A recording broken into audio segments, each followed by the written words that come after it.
Abi sen gel bizi görürsün ya lan. Eyvallah çok güzel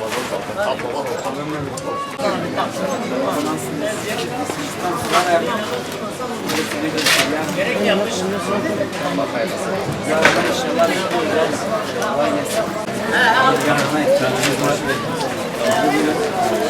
Var abi üstte iyisiniz.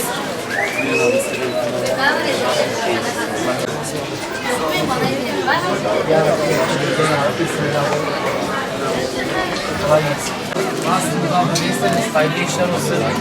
Bol kazançlar olsun. Abi yarın iki etkinliğinizdir. Hayırlı işler olsun.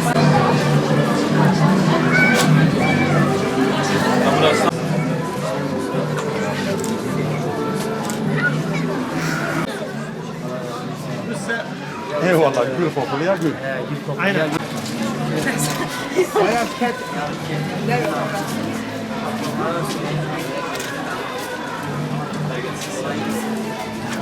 Selam aleyküm.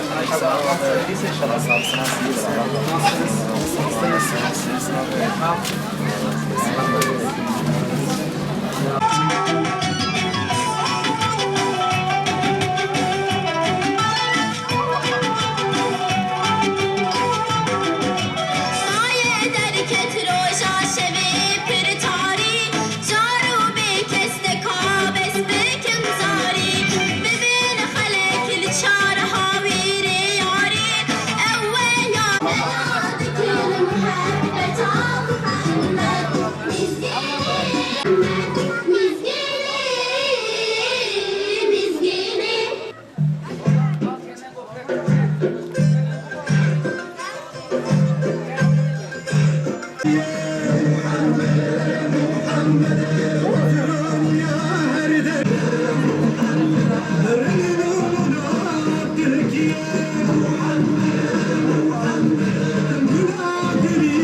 Bizler Diyarbakır Sağlık Ocağı esnafı olarak bugün burada yarınki Nevruz Parkı'ndaki büyük etkinliğe halkımızı davet etmek için burada stand kurduk.